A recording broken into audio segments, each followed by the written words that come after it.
당문의 피는 죄였을까? 아니면 누군가의 맹세였을까? 청명초, 전우의 피, 금단의 혈류신공까지. 독으로 시작해 문장으로 끝나는 피의 역사를 지금부터 펼쳐봅니다. 사천의 하늘이 푸르러진 것은 며칠 만이었다. 그러나 그 푸르름 속에는 섬뜩한 냉기가 섞여 있었다. 사람들은 그것을 청명독의 기운이라 불렀다. 맑은 하늘 아래 퍼지는 청기, 그것은 해독초의 기운이자 동시에 사람의 목숨을 삼키는 약이었다. 당위원은 북쪽 절벽의 초원을 바라보고 있었다. 그곳은 오래전 실험이 끝난 자리였고 그 자리에서 새로운 생명이 태어나고 있었다. 붉은 흙 위로 초록빛이 서려 있었다. 그 한가운데 유독빛이 짙은 풀한 포기가 있었다. 저게 바로. 염가가 말을 잇지 못했다. 울령이 낮게 답했다. 청명초. 독을 정화하는 유일한 약초라고 전해지죠. 하지만 정화의 과정에서 사람의 길을 빨아들인다고. 당위원은 조용히 다가섰다. 바람이 잎사귀를 스칠 때마다 초록빛의 선이 가느다란 맥처럼 일렁였다. 그는 바닥에 무릎을 꿇고 손끝으로 흙을 쓸었다. 피로 자라나고 독으로 숨쉬는 약초라. 그가 중얼거렸다. 마치 당문 그 자체군. 옆에 있던 도원이 말을 잇지 못했다. 그들도 알고 있었다. 이 초원은 예전에 화골산 실험이 이루어졌던 자리였다. 수백 명의 병사들이 독에 녹아 사라졌고 그들의 피가 흙에 스며들었다. 그리고 그 피로부터 이 초록빛 풀이 자라난 것이다. 공자. 염가가 낮게 속삭였다. 이걸 가져가면 안 됩니다. 이건 약이 아니라 혼입니다. 당위원은 그 말을 듣고도 초록잎에 손을 올렸다. 손끝에서 약한 진동이 느껴졌다. 그건 바람도 땅의 떨림도 아니었다. 살아있는 듯 식물의 내부에서 피가 돌고 있었다. 이건 살아있다. 그의 입가에 서늘한 미소가 스쳤다. 독이 살아있다면 해독도 살아있어야 하지 않겠나. 그가 잎을 손바닥에 올리자 초록빛의 선이 서서히 피의 색으로 변했다. 그리고 그 피빛이 천천히 그의 손등으로 스며들었다. 순간 몸속의 동맥이 요동쳤다. 심장이 3번 크게 뛰고 피가 거꾸로 흐르기 시작했다. 공자. 울령이 달려왔지만 당위원은 손을 내저었다. 건드리지 마라. 이건 피와 독이 싸우는 길이다. 그의 눈동자가 점점 붉게 물들었다. 그러나 그 붉음 속에는 고통이 아닌 깊은 명상이 깃들어 있었다. 그는 자신의 내공을 혈류신공의 구조로 맞추었다. 혈류신공 7식 청혈반조. 피와 독이 서로를 밀어내는 대신 서로의 경로를 감싸기 시작했다. 독의 흐름이 피의 혈관을 타고 오르다가 다시 피로 정화되어 돌아왔다. 그 순환이 완성되자 그의 몸에서 미세한 푸른 빛이 뿜어져 나왔다. 그 빛은 독의 색도 내공의 색도 아닌 완전히 새로운 빛이었다. 도원이 놀라며 중얼거렸다. 이건 독도 아니고 내공도 아닌데 대체 무슨 힘이죠? 울령이 낮게 답했다. 살리는 독, 즉 해독의 독. 당위원의 숨이 가빠지다가 이내 고요히 멈췄다. 그의 손끝에서 푸른 잎이 바람에 흔들리며 사라졌다. 남은 건 작은 씨앗 하나뿐이었다. 그는 그 씨앗을 품속에 넣었다. 이걸로 다시는 사람이 실험의 도구가 되지 않게 하겠다. 그때 절벽 너머에서 말발굽 소리가 들려왔다. 먼지를 일으키며 검은 깃발을 든 자들이 다가왔다. 깃발에는 붉은 매화 문양이 그려져 있었다. 무린맹의 사절단이요. 염가가 외쳤다. 그들이 왜 여기까지? 사절단의 선두에는 검은 도포를 입은 여인이 있었다. 그녀의 눈빛은 날카롭고 차가웠다. 사천당가의 제일공자 당위현. 그녀가 말했다. 무린맹은 당신의 실험을 인간 실험으로 규정했습니다. 인간 실험이라니? 도원이 분노를 삼키며 나섰다. 이건 구원을 위한 시도였다. 구원? 여인이 조소를 지었다. 사람의 피를 흙에 뿌리고 그 피로 약초를 키워내는 걸 구원이라 부르나? 당위원은 침착히 고개를 들었다. 그래. 죽은 자의 피가 헛되지 않게 하기 위해서라면 그것이 구원이다. 그녀는 말에서 내려 발걸음을 옮겼다. 바람이 그녀의 검은 머리카락을 스쳤다. 그 말, 당신의 아버지도 했지. 그녀의 입가에 비웃음이 번졌다.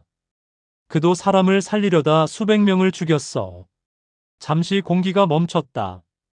당위원의 손끝이 떨렸다. 누구지 당신은? 그녀의 눈빛이 서늘하게 빛났다. 나는 당뇨의 제자다. 울령이 숨을 멈췄다. 당뇨의 제자. 그녀는 고개를 끄덕였다. 당뇨는 죽지 않았다. 그녀는 살아있었고 나를 길렀다. 그리고 내게 남겼지. 당위원이 독을 해독하려 든다면 반드시 막아라. 그녀의 검이 천천히 빛났다.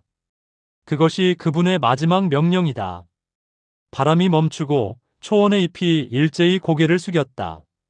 푸른 빛이 꺼지고 피의 색이 되살아났다.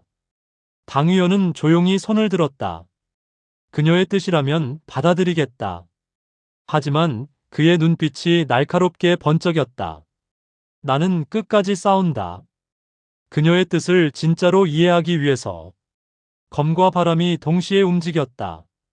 하늘이 찢어지는 듯한 섬광 속에서 청명초의 씨앗이 공중으로 떠올랐다. 그 씨앗이 빛에 반사되어 떨어질 때 사람들은 처음으로 피가 아닌 초록빛의 비를 보았다.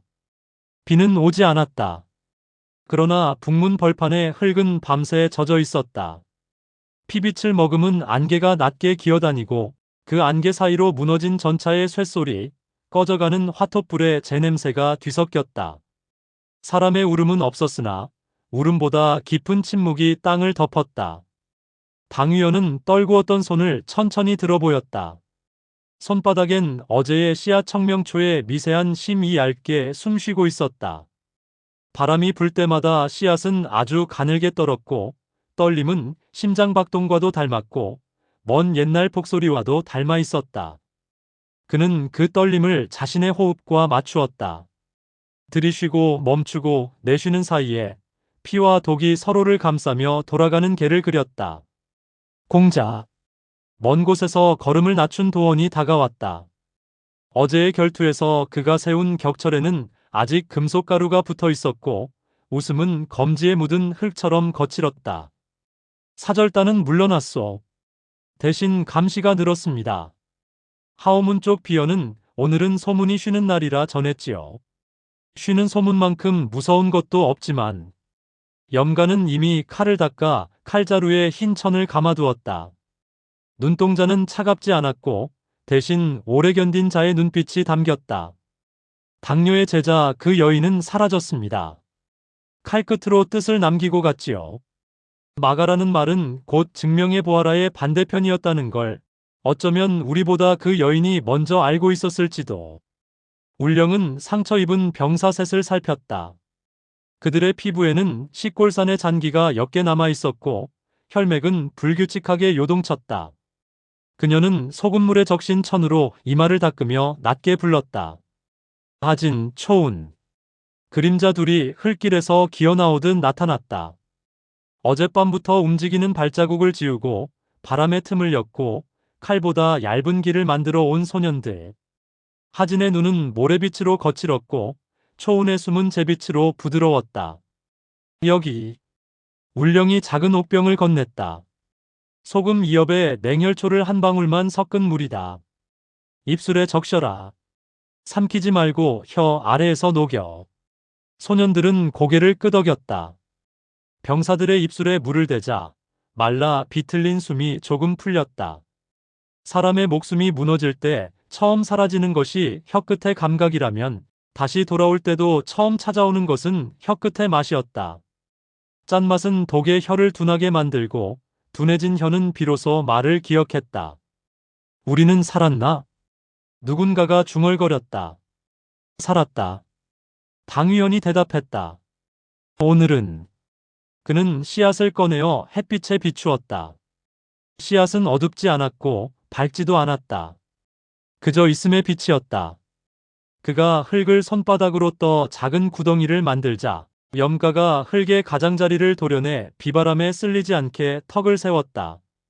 도원이 무릎으로 땅을 눌러 견고한 둔덕을 만들었다. 하진과 초우는 새끼줄을 바람결에 걸어 작은 깃발처럼 솔잎을 매달았다.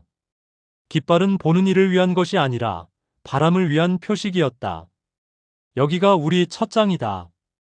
당위원이 씨앗을 심으며 말했다. 사람을 기록하는 문장, 독을 가르치는 문장, 피를 되돌리는 문장. 오늘부터 우리가 쓰는 모든 걸 혈류대의 장부에 새긴다. 숫자가 아니라 문장으로. 울령이 고개를 들었다. 해가 구름 틈에서 검은 칼날 같은 빛을 내리꽂고 있었다. 그럼 먼저 규례가 있어야죠. 글의 길을 정하는 규례. 말해보아라. 울령은 손가락 3개를 들었다. 하나, 독을 다루되 사람을 버리지 말 것. 둘, 벽을 믿지 말고 호흡을 믿을 것. 셋, 끝에서 돌이켜 시작을 볼 것.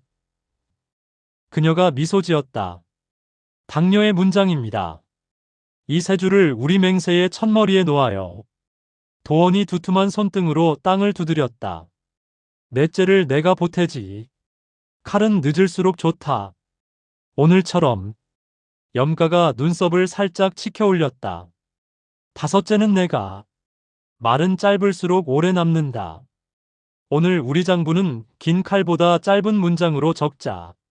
하진과 초운이 서로 눈을 마주치더니 거의 동시에 말했다. 여섯째, 그림자는 흔적을 남기지 않는다.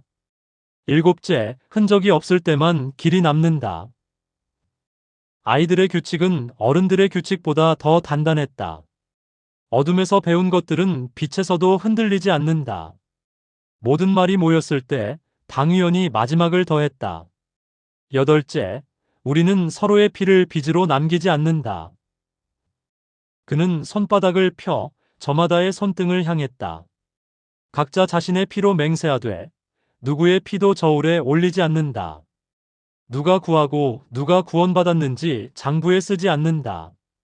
오늘은 모두 살았다로 기록한다. 잠시 바람이 멈췄다.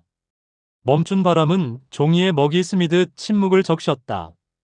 염가는 얇은 칼끝으로 흙 표면을 쓸어 문장을 남겼다. 도원은 돌을 깎아 작은 표식을 만들었다. 울령은 솔잎 깃발의 방향을 북서로 틀어 바람의 호흡을 맞췄다. 하진과 초우는 발자국을 지웠다. 그리고 당위원이 마지막으로 흙 위에 손톱으로 한 줄을 더했다. 오늘 우리는 살았다로 기록한다. 그 문장을 끝내는 순간 북문 성루에서 피리 소리 하나가 내려앉았다. 낮고 길었다. 감시의 하포는 아니었고 전장의 지령도 아니었다. 누군가가 길을 찾는 소리였다. 피리 소리는 한 번 더 불리더니 갑자기 끊겼다.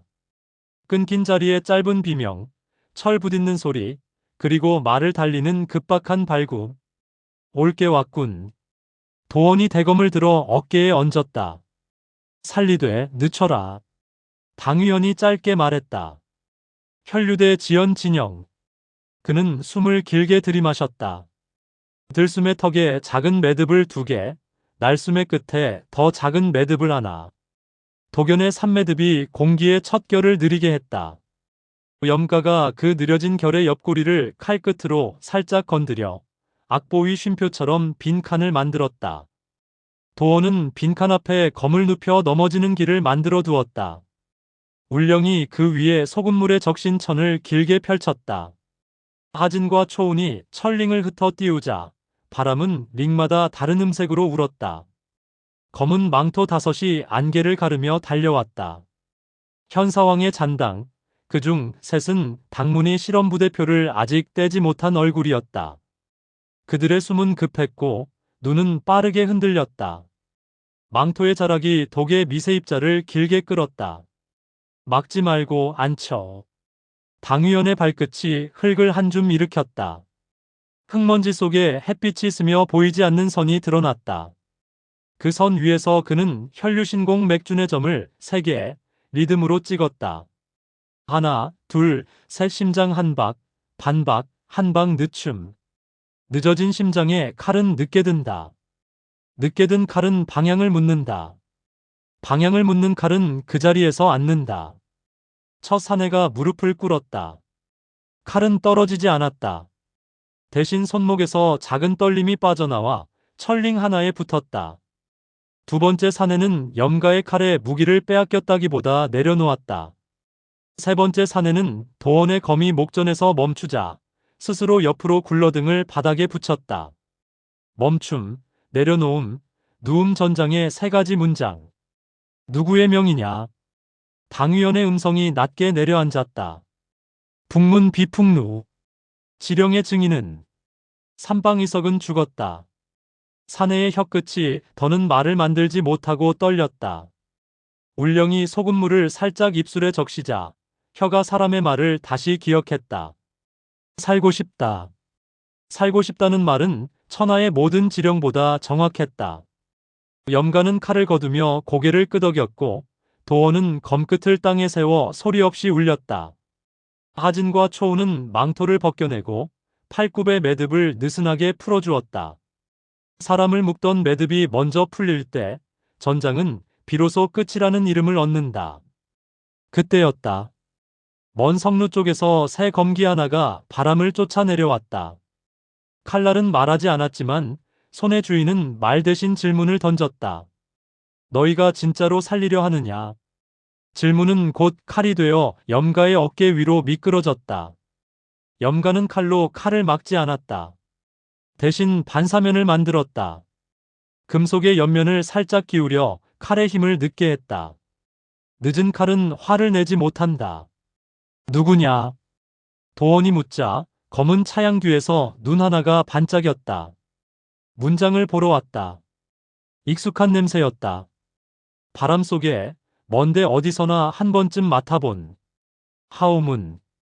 비연이 그림자에서 걸어 나오며 허리를 기울였다. 오늘의 소문은 살았다였죠, 공자. 그렇다면 기록을 늘려야 합니다. 기록? 당위원이 눈을 들었다. 비연은 짧게 웃고는 허리춤에서 잘 접힌 종이 묶음을 꺼내 들었다. 숟가루를 반죽한 먹으로 쓴 낱장들. 혈류대 장부 초안입니다. 장정은 아직 글만 있습니다. 오늘의 장면을 그대로 적죠. 칼은 늦게 들었고 피는 앉아 있었다. 도원이 푸근하게 웃었다. 이런 장부라면 내가야말로 평생 쓰고 싶구만. 울령이 피로 얼룩진 땅을 가리켰다. 그래도 장부만으로는 부족합니다. 사람은 밥을 먹어야 살아납니다. 그녀가 말하자 하진과 초운이 재빨리 움직였다. 버려진 수레에서 말린 육포와 과, 낡은 솥을 건졌다. 도원은 장작을 모았고 염가는 물기를 찾아 얕은 웅덩이를 팠다. 당위원은 그들 위에 호흡을 펼쳤다. 불이 너무 세지 않게, 연기가 바람을 거슬러 병사들의 폐로 들어가지 않게. 요리라는 단어 대신 살기라는 동사의 호흡을. 불이 붙자 첫 연기가 올랐다. 연기는 소문과 닮았다. 잘 붙이면 따뜻했고 과하면 눈을 맵게 했다. 비연은 연기의 높이를 보며 고개를 기울였다. 좋아요. 오늘의 소문에 한 줄을 더 씁시다. 그들은 불을 피웠고 불은 사람을 데웠다. 해가 기울고 밥이 익고 사람의 목소리가 아주 조금 돌아왔다. 장정의 어깨가 내려앉고 누운 이의 숨이 길어졌다. 잠든 자의 얼굴이 사람의 얼굴을 되찾기 시작했다. 그때 당위원이 불빛 가장자리에 서서 천천히 말했다. 이제 맹세를 쓰자. 그는 모두를 둘러보았다. 우리는 오늘부터 서로를 전우라 부른다. 같은 웃음을 나누고 같은 칼을 들고 같은 피를 흘렸다는 뜻이 아니다. 그 반대다. 다른 상처를 지녔고 다른 길을 걸었고 다른 피를 안고도 같은 문장을 쓴다는 뜻이다. 도원이 먼저 손을 들어 가슴에 얹었다. 나는 검을 늦게 들겠다. 칼을 빨리 뽑는 손은 내 것이 아니다. 염가가 뒤따랐다. 나는 칼끝으로 무기를 고르되 사람을 고르지 않겠다. 울령이 고개를 숙였다. 나는 숨을 먼저 보겠다. 호흡이 있는 자에게 약을 쓰고 호흡이 꺼져가는 자에게 길을 남기겠다. 하진이 조심스레 입을 열었다. 나는 그림자를 걸겠다. 그림자가 칼이 되지 않도록. 초운이 이때였다. 나는 발자국을 지우겠다. 발자국이 무덤이 되지 않도록. 마지막으로 당위원이 손을 들어 작은 흙 언덕 청명초 씨앗의 자리를 가리켰다. 나는 피를 문장으로 쓰겠다. 누군가의 피를 저울에 올리지 않겠다. 살린 자의 이름도 구원받은 자의 이름도 적지 않겠다. 대신 이렇게 쓰겠다. 그는 흙 위에 손톱으로 또 한 줄 그었다. 오늘 우리는 서로의 이름을 전우라 불렀다. 바람이 문장을 읽었다. 읽히는 동안 북문 성루의 어둠은 아주 조금 얇아졌다. 밤은 여전히 길었으나 길 속에 길이 열렸다. 소금물에 적신 천이 말라가고 철링이 묵직한 침묵으로 돌아앉았다. 불빛이 낮아지자 멀리서 다시 피리 소리가 들렸다. 이번엔 길었다가 짧았다. 하오문의 하포였고 한밤 지나 새벽의 신호였다. 비연이 어깨를 들어 소리 없이 웃었다. 새벽의 소문을 가져오죠. 그들은 서로를 전우라 불렀다. 그리고 써라. 당위원이 덧붙였다. 그들은 내일에게 칼을 늦추었다. 그는 마지막으로 씨앗의 흙을 조심스레 다독였다. 씨앗의 떨림은 조금 더 깊어졌고 떨림의 길이는 그의 숨과 같은 길이가 되었다. 언젠가 이 자리에서 푸른 빛이 다시 솟을 것이다. 그때 사람들은 피가 아니라 풀을 볼 것이다. 피로 말하던 시대가 풀의 언어를 배울 것이다. 그날까지 이 장부는 계속 쓰일 것이다. 밤이 완전히 내려앉을 때 혈류대는 불을 줄이고 서로의 등을 기대어 앉았다. 잠은 칼보다 느렸고 느린 것은 오래간다. 오래가는 것은 사람을 만든다. 그들은 잠들지 않은 채로 잠드는 법을 배웠다. 눈을 감고 숨을 세며 한 박, 반박, 한 박 늦춤. 그 박자 사이에서 누군가 낮게 속삭였다. 전우. 그 한 단어가 오늘의 마지막 문장이었다. 북문 전투 이후의 밤은 유난히 고요했다. 그러나 그 고요함은 평화의 고요가 아니었다. 바람조차 숨을 죽이고 풀잎조차 떨림을 멈춘 그 밤. 그것은 피를 기다리는 침묵이었다. 당위원은 혈류대의 야영지 한가운데 서 있었다. 불빛은 낮게 타올랐고 바람은 불이 꺼지지 않도록 방향을 바꾸며 돌았다. 그의 눈은 어둠 속 숲의 가장자리로 향해 있었다.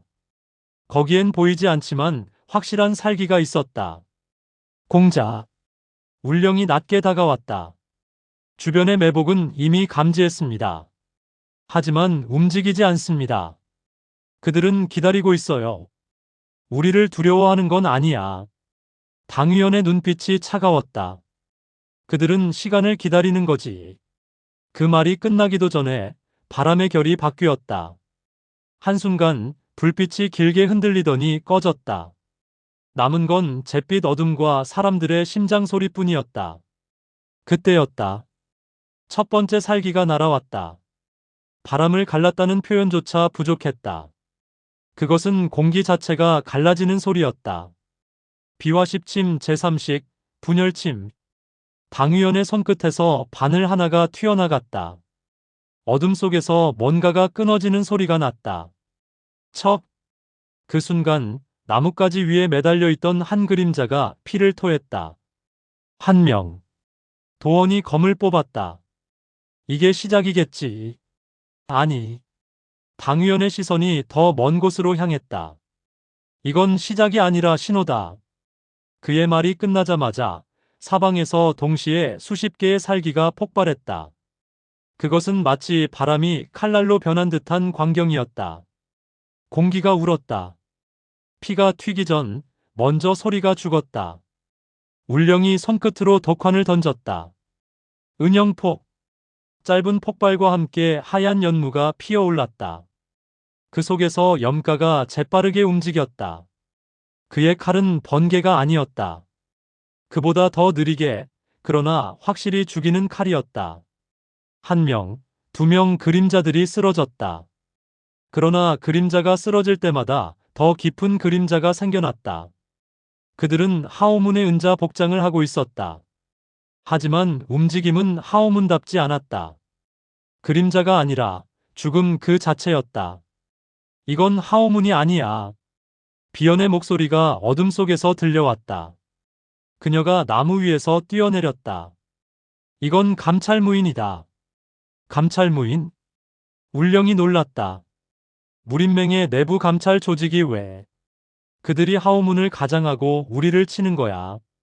비연의 눈빛이 차가웠다. 오늘 밤 문장을 지우러 왔다.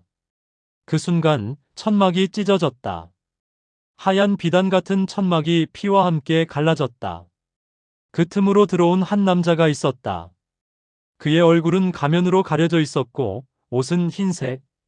그의 손에는 붉은 칼날이 들려 있었다. 제1공자 당위현. 그의 목소리는 낮고 부드러웠다. 무린맹은 그대의 문장을 불온문서로 규정했다. 그대의 손으로 쓴 피의 기록, 지금 이 자리에서 소각하겠다. 당위현이 미소를 지었다.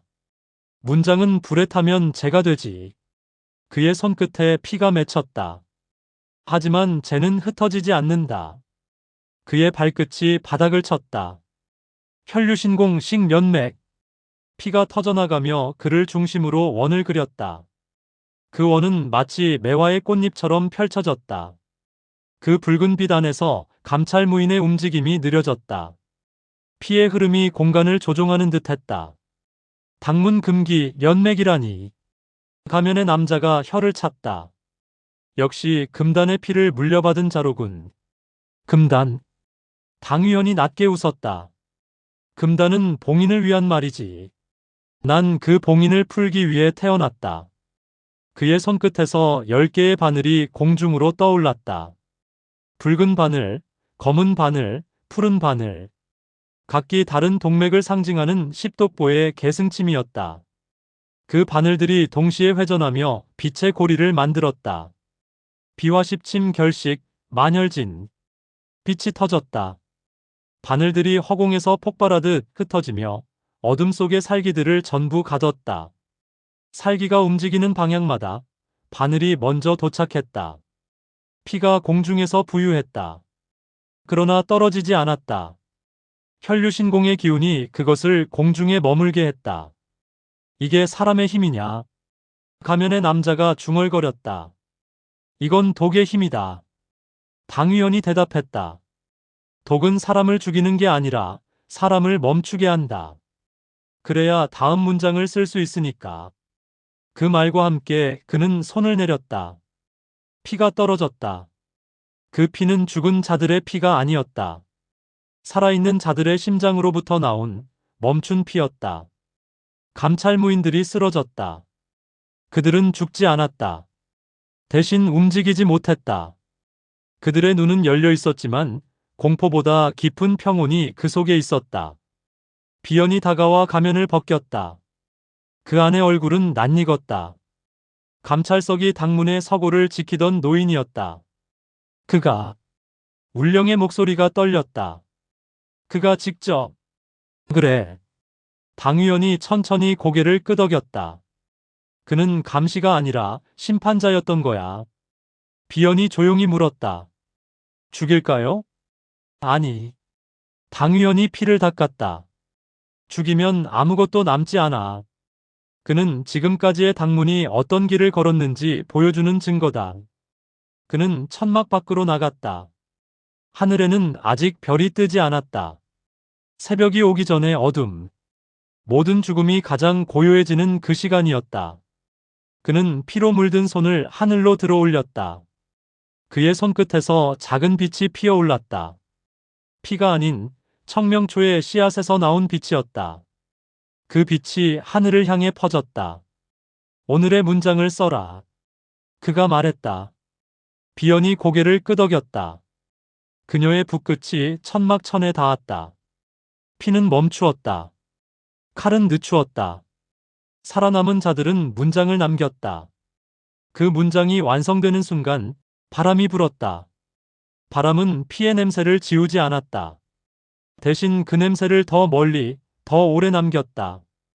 그날 밤은 피로 시작했지만 문장으로 끝났다. 밤은 이미 지났다. 그러나 새벽은 아직 오지 않았다. 북문 벌판을 덮은 어둠은 전쟁의 냄새를 모두 빨아들인 채 피의 침묵을 품고 있었다. 불빛은 꺼졌고 바람은 멎었다. 죽은 자와 산자의 경계가 이토록 모호한 적은 없었다. 당위원은 조용히 눈을 떴다. 그의 어깨에는 피가 말라붙어 있었고 손끝에는 아직도 싸움의 잔열이 남아 있었다. 그는 아무 말 없이 불 꺼진 천막을 걷었다. 그 안에는 살아남은 전우 5이 있었다. 도헌, 염가, 울령, 하진, 초운. 모두 눈을 떴지만 그들의 눈동자 속엔 빛이 없었다. 공자. 울령의 목소리는 메마른 모래 같았다. 15명이 돌아오지 못했습니다. 그녀의 손끝이 천천히 떨렸다. 그리고 박진희. 당위원은 대답하지 않았다. 그는 이미 알고 있었다. 천막의 한 구석, 붉은 천으로 덮인 시신이 있었다. 그 위에는 박진의 검이 올려져 있었다. 그의 손은 여전히 검자루를 쥔 채 굳어 있었고 입가에는 희미한 미소가 남아 있었다. 박진은 끝까지 싸웠다. 도원이 낮게 말했다. 그놈이 마지막으로 남긴 말, 아직도 귓가에 맴도네. 염가가 고개를 들었다. 뭐라 했지? 이 피는 나를 지운다. 천막 안이 잠시 조용해졌다. 바람조차 숨을 삼킨 듯 했다. 당위원은 천천히 박진의 곁으로 다가갔다. 그의 눈빛은 흔들리지 않았다. 그는 조심스레 무릎을 꿇고 시신의 손 위에 자신의 손을 올렸다. 그 손끝에서 붉은 빛이 피어올랐다. 그것은 단순한 피가 아니었다. 혈류신공의 기운, 살아있는 자의 혈맥이 만들어내는 불빛이었다. 이건 박진의 피다. 당위원의 목소리가 낮게 울렸다. 그는 죽지 않았다. 그의 피는 아직 흐르고 있다. 그 흐름이 우리의 서약이 된다. 그는 손가락을 베어 피 한 방울을 박진의 손등 위에 떨어뜨렸다. 피와 피가 섞이자 붉은 빛이 번졌다. 그 빛은 살아있는 자들의 심장으로 옮겨갔다. 도헌, 염가, 울령, 하진, 초운 모두 자신의 피를 바닥에 떨어뜨렸다. 피가 흙 위에서 만나 하나의 원을 그렸다. 이 피의 원은 혈류의 맹세다. 당위원이 말했다. 오늘을 살아남은 자들은 이 원에 이름을 새긴다. 피를 나눈다는 것은 목숨을 나눈다는 뜻이 아니다. 서로의 운명을 묶는다는 뜻이다. 울령이 붓대신 손가락을 들어 흙 위에 문장을 썼다. 우리는 피로 서약한다. 피는 우리를 묶지 않는다. 피는 우리를 잇는다. 그녀의 손끝이 떨렸다. 눈물이 흘렀지만 그녀는 닦지 않았다. 눈물도 피의 일부였다. 도원이 천천히 검을 땅에 꽂았다. 이 검은 박진의 검이다. 이 검이 서 있는 동안 우리는 그를 잊지 않는다. 염가는 자신의 손목에 독침 하나를 꽂았다. 그의 피가 새어나오자 바닥의 원이 더욱 붉게 물들었다. 이건 내 죄다. 그의 죽음을 막지 못한 대가다. 죄가 아니다. 당위원이 고개를 저었다. 그건 희생이다. 그가 흘린 피가 우리를 앞으로 나아가게 한다. 그의 피가 식기 전에 우리도 다시 걸어야 한다. 그는 허리춤에서 작은 병 하나를 꺼냈다. 병 안에는 청명초의 액체와 동맥의 진액이 섞여 있었다. 피와 독이 하나로 융합된 새로운 형태의 영약이었다. 이건 박진이 마지막으로 남긴 시약이다. 당위원의 목소리가 조금 떨렸다. 그는 이걸 완성하기 위해 스스로의 혈맥을 불태웠다. 이걸 마시면 울령이 말을 잇지 못했다. 그래. 당위원이 고개를 끄덕였다. 살 수도 있고 죽을 수도 있다. 하지만 이걸로만 우리는 다음 단계로 나아갈 수 있다. 그는 병을 들어 올려 핏빛 불빛에 비쳤다. 액체는 고요히 흔들리며 살아있는 생명처럼 빛났다. 이제 혈류신공의 마지막 경계를 넘는다. 도원이 먼저 앞으로 나섰다. 내가 먼저 마시겠소. 박진의 뜻을 내가 잇겠소. 그러나 당위원이 그의 손을 막았다. 아니, 그건 나의 몫이다. 그의 피를 가장 많이 묻힌 자는 나니까. 그는 병을 열었다. 순간 피와 독이 섞인 냄새가 천막을 가득 메웠다. 그 냄새는 생명과 죽음, 구원과 멸망의 경계였다. 그는 한 모금 마셨다. 그리고 바로 무릎을 꿇었다. 공자! 울령이 달려와 그의 어깨를 붙잡았다. 당위원의 몸이 떨리기 시작했다. 피가 거꾸로 흐르는 듯한 고통. 혈맥이 타오르고 장기가 뒤틀리고 기운이 폭발했다. 피가 거꾸로 타오른다. 염가가 외쳤다. 도원이 그를 붙잡았다. 버텨. 그건 혈류신공의 마지막 관문이야. 그의 몸에서 붉은 빛이 피어올랐다. 피가 공기 중으로 흩어지지 않고 다시 몸으로 되돌아갔다. 그의 혈맥이 하나의 강처럼 흐르며 내공과 합쳐졌다. 그의 눈동자가 붉게 타올랐다.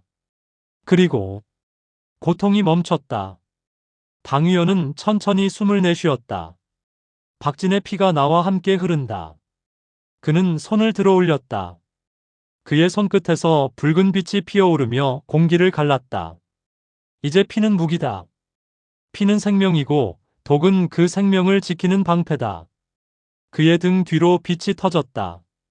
그 빛은 새벽빛이 아니었다. 피로부터 피어난 인간의 집념이 만든 빛이었다. 혈류신공의 완성은 아직 멀었지만 그 문은 지금 박진의 피로 열렸다. 당위원은 마지막으로 고개를 숙였다. 박진, 네 피는 잊히지 않는다.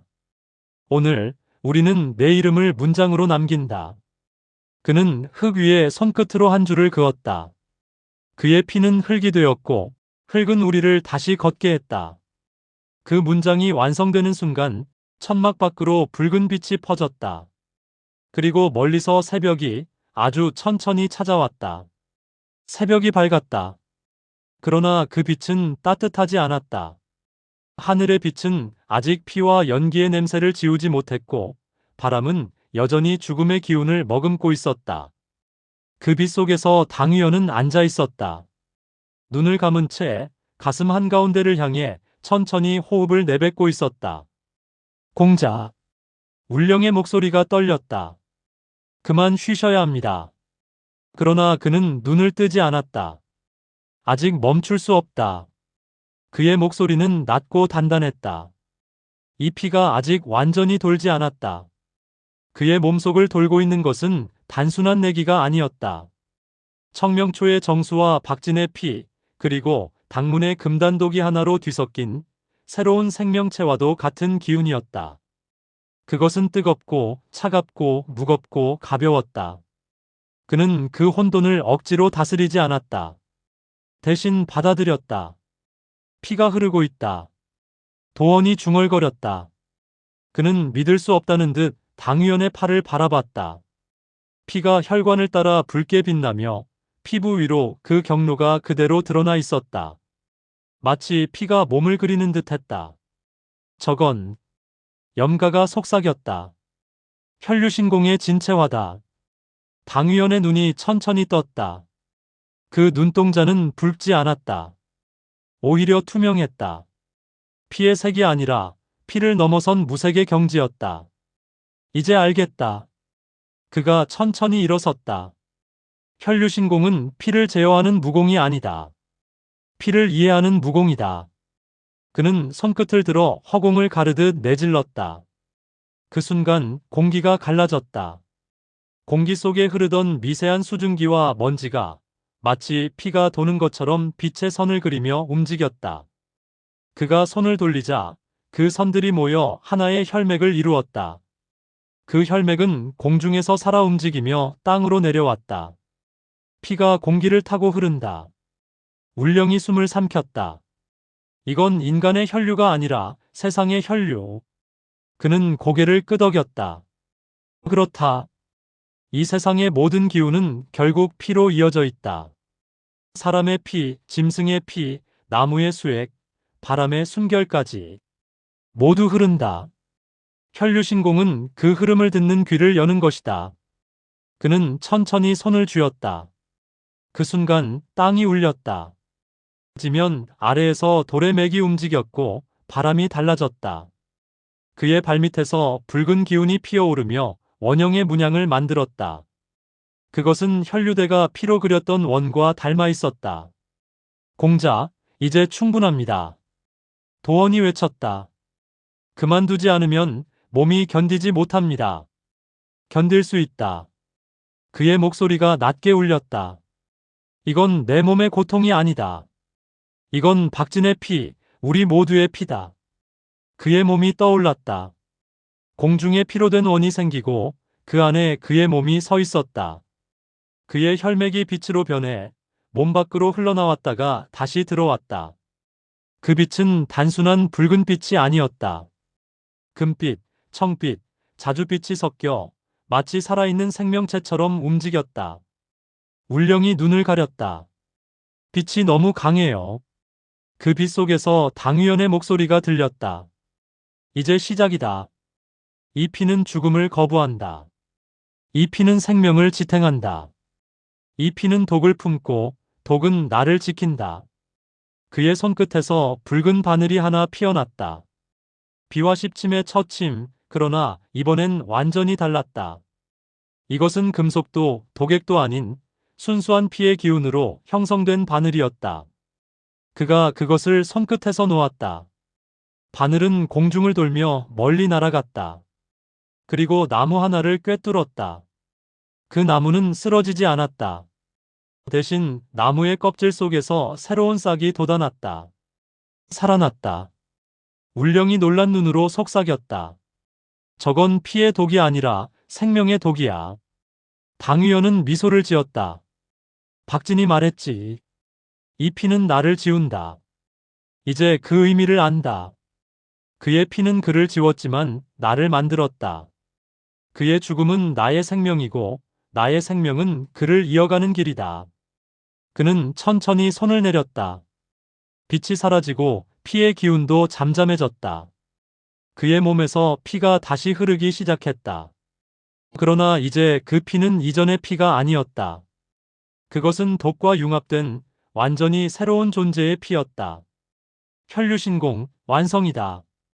그의 목소리는 조용했지만 그 울림은 깊었다. 도원이 다가와 무릎을 꿇었다. 공자, 이제 당신은 절정의 경지에 올랐습니다. 아니. 당위원이 고개를 저었다.